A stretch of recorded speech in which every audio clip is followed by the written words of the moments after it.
Le procès des massacres du 28 septembre 2009 est rentré dans une nouvelle phase, la phase de la présentation des preuves, qui est une phase très cruciale. Aujourd'hui donc, il a été question de visualiser quelques vidéos afin de décider si ces éléments pourront être des preuves pour supporter la culpabilité de certains ou non. Que pouvons-nous retenir de ce qui s'est passé? Dans cette vidéo, nous allons vous faire toute l'analyse. Suivez.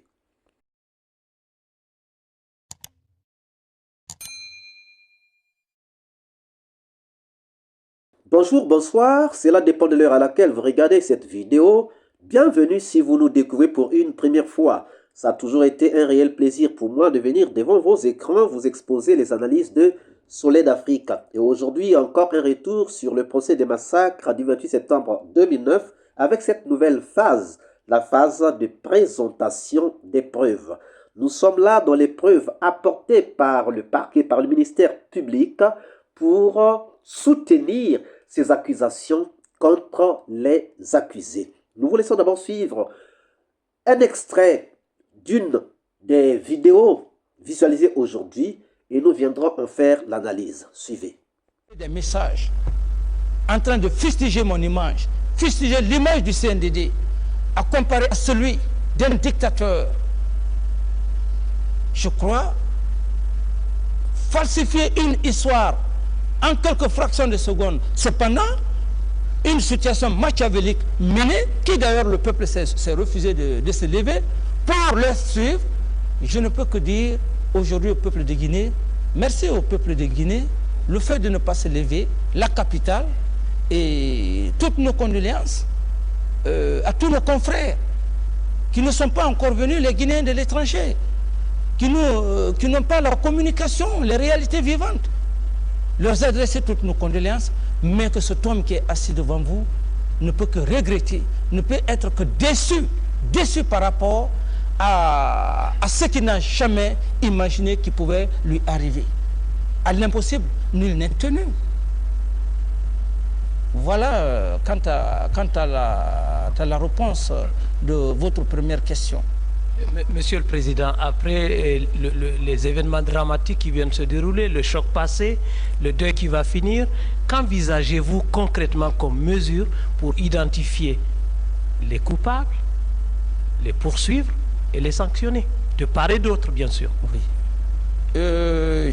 Bien avant même, j'ai fait un communiqué de la présidence. Le premier, je crois, c'était une commission d'enquête nationale et internationale en rapport avec la justice guinéenne pour voir la situation et, comme vous venez de le dire, qui est coupable, qui a fait quoi, qui n'a pas fait quoi. Je l'ai fait et je crois que les Nations Unies ont déjà eu effectivement cette déclaration, cette grande décision qui d'ailleurs, je pense bien que tous les Guinéens se sont réjouis. Ensuite, c'est moi qui ai jugé nécessaire de demander à l'Organisation des Nations Unies d'un choix digne de nom d'un président africain sage pour la médiation. Troisièmement, j'ai parlé également d'un gouvernement d'union nationale intégrant les partis politiques jusqu'au plus haut niveau. Et donc, je crois favorablement, la communauté internationale a déjà répondu, disons le deuxième volet, qui est le président Blaise Compaoré, qui à ma connaissance est un homme expérimenté, un homme aussi qui est très pondéré, qui est serein, et un homme qui connaît aussi les réalités de l'Afrique, et un homme qui, je pense qu'il est juste par rapport à ce qu'il a déjà fait, juste par rapport au choix qui lui est demandé d'être le médiateur. Ensuite, le médiateur, dans ses négociations, essaiera effectivement de mettre en place, de créer éventuellement le dialogue et faire des propositions concrètes, pas pour le président Dadis, mais pour la nation, à tous les leaders politiques, à tous les Guinéens de l'étranger, même Guinéens de l'intérieur. Et comme ça, ce grand homme va conduire les élections présidentielle, et pour que cette élection présidentielle soit paisible et acceptée de tous les Guinéens et Guinéens. Et donc, la justice, déjà à ma connaissance, est actuellement en train de prendre toutes les dispositions qui, sous peu de temps, essaiera de faire son travail, et d'ici là que la communauté internationale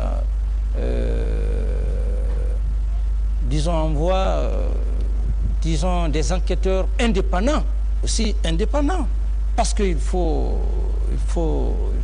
ça, des hommes neutres, pour réellement en finir une bonne fois, et pour que la Guinée parte aux élections le 31 janvier, et le Guinéen qui va être choisi, que ça soit accepté de tous les Guinéens, et qu'on puisse, que pour ne plus que ces cas malheureux puissent rester comme une tradition.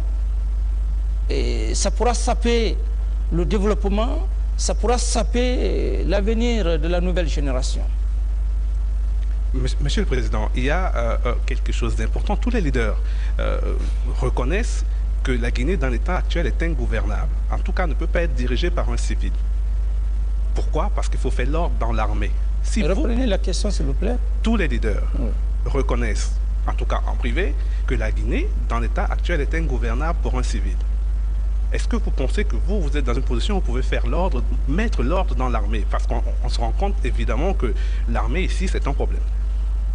Bon, aussi pour être honnête, parce que l'homme, on est tous appelés à mourir.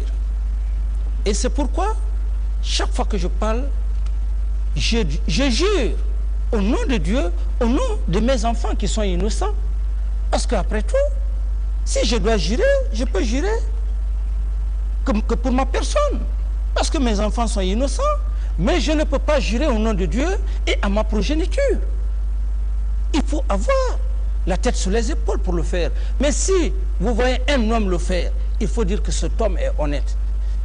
Par rapport à la question, en toute sincérité entre Dieu et moi, à moins que j'ai triché cette nation, à moins que je ne me suis pas sacrifié pour cette nation, par rapport à cette question, si dans mon bureau, le professeur, je le dis, professeur Alpha Condé, que j'ai eu tant de respect par rapport à son âge, m'a dit au bureau que président, même si vous me donnez cette armée aujourd'hui, ce pouvoir aujourd'hui, je ne peux pas être président parce que les militaires vont me faire du mal.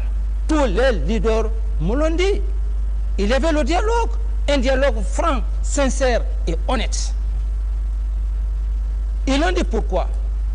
Parce qu'eux-mêmes, ils savent que 50 ans, leur armée n'est pas une vraie armée républicaine. Cet extrait est une interview réalisée avec Dadis Camara juste quelques jours après les massacres du 28 septembre 2009. Cet élément, le parquet veut le faire passer comme une preuve. Or, pour que cet élément devienne une preuve, il faut que cet élément soit discuté de façon contradictoire afin de décider si cet élément peut être une preuve ou pas. Mais une preuve contre qui? Contre qui? Voilà déjà la question qu'on peut commencer par se poser. Dans la vidéo, il n'y a que Dadis Camara qui parle. Parmi les accusés, il n'y a que Dadis Camara qui est en train de parler. Donc cet élément est présenté pour démontrer la culpabilité ou l'implication de Dadis Camara dans les massacres du 28 septembre 2009. Sinon, cherchez à démontrer l'implication du CNDD dans les massacres du 28 septembre 2009. Mais que va-t-on regarder dans cet élément? Il y a d'abord les attitudes. En dehors du contenu du message livré, il y a d'abord les attitudes. Après un tel massacre, on voudrait voir les attitudes de Dadis Camara, le comportement de Dadis Camara. Dadis Camara se montre-t-il insouciant ou encore montre-t-il du remords par rapport au massacre? Ça, c'est quelque chose que les magistrats vont essayer de regarder. Et puis, ils vont regarder la véracité de ce que Dadis Camara est en train de dire. Est-il en train de dire la vérité ou non? S'il n'est pas en train de dire la vérité, on va se dire, mais pourquoi il n'a pas dit la vérité? Peut-être qu'il n'était pas au courant de la vérité, mais si on suppose qu'il était au courant de la vérité et qu'il n'a pas dit la vérité, ça veut dire qu'on voudra supposer que Dadis Camara est donc en train de mentir pour cacher la vérité, étouffer la vérité. Or, on ne peut étouffer la vérité que celui qui sait que cette vérité lui fera du mal. Déjà, au niveau des attitudes, chacun pourra faire sa conclusion, tirer sa conclusion. Mais moi, personnellement, en regardant, je ne trouve pas de remords. Je ne trouve pas les attitudes d'un père ayant perdu beaucoup d'enfants dans un événement aussi macabre que les massacres du 28 septembre 2009. L'arrogance avec laquelle Dadis est en train de parler, sinon disons le courage avec lequel Dadis est en train de parler, ne me montre pas que Dadis Camara est touché par la mort de ces 200 et quelques 300 et quelques personnes tuées dans le stade de Conakry le 28 septembre 2009. Mais ça, c'est mon point de vue à moi. Chacun peut essayer de juger, de voir, de regarder, d'observer par rapport à ses manières, par rapport à ses critères, et tout ce que nous voulons, c'est que chacun puisse tirer sa propre conclusion. Mais il y a un autre problème. Lorsqu'on regarde le message livré par Dadis Camara, on se rend compte que Dadis Camara est en train de tout mettre sur le dos des leaders. Déjà, Dadis Camara dit que les leaders avaient envoyé des gens qui ont saccagé les commissariats et même pillé des armes de guerre. Donc, c'est avec des armes de guerre pillées dans les commissariats que les gens avaient pu commettre ce qui s'est passé au stade le 28 septembre. Nous allons nous poser une question.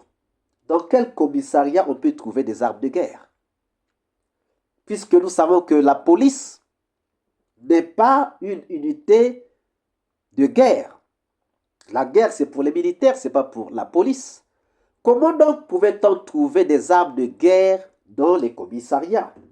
Ça, c'est une question. Ou bien le CNDD avait doté les commissariats des armes de guerre pour quelque raison que ce soit, je ne sais pas. Sinon, si ce n'est pas ça, ça veut dire que ce que Dadis est en train de dire, il est en train de mentir parce que les commissariats ne peuvent pas être dotés des armes de guerre. Ça, c'est des éléments donc qu'on peut déjà apprécier. Dadis Camara rejette tout sur les leaders et sauf le CNDD. Parce que là, il est en train de défendre le CNDD. Il dit que c'était son image qu'on voulait, c'était l'image du CNDD qu'on voulait ternir. Donc, il est en train de défendre le CNDD. Pour lui, ce n'est pas le CNDD qui a commis. Pour lui, ce sont les leaders. Mais posons-nous quelques questions. Et ce sont les leaders qui sont à l'origine de tout ce qui s'est passé au stade. Est-ce que ce sont les leaders qui ont envoyé les bérets rouges au stade? Aujourd'hui, nous savons que ces bérets rouges venaient de Kaleya. Est-ce que ce sont les leaders qui ont formé les éléments de Kaleya, armé les éléments de Kaleya, doté les éléments de Kaleya de tenues et de bérets rouges pour aller faire le massacre au stade du 28 septembre 2009? Là, nous comprenons qu'il y a certains arguments que Dadis est en train d'avancer qui ne marchent pas. Il y a des éléments que Dadis est en train de mentionner, mais qui ne tiennent pas la route. Alors, chers amis, en réalité, cette interview montre que Dadis défend le CNDD, et pourtant, aujourd'hui, c'est bien clair. Dadis ne savait-il pas que c'était les agents de Kaleya qui étaient partis au stade massacrer les gens? Dadis dit-il vrai qu'il ne peut considérer que les leaders comme étant les auteurs de ces massacres? Que pensez-vous de cet élément? Nous vous laissons répondre à cette question dans les commentaires. Si cette vidéo vous a plu, ne manquez pas de laisser vos pouces bleus, de commenter et de partager. Si vous n'êtes pas encore abonné, c'est le moment de vous abonner, surtout ne pas manquer d'activer la cloche de notification afin d'être averti à temps réel de toutes nos prochaines publications. Quant à moi, je vous dis à très bientôt pour un deuxième numéro sur cette présentation de preuve. Ciao!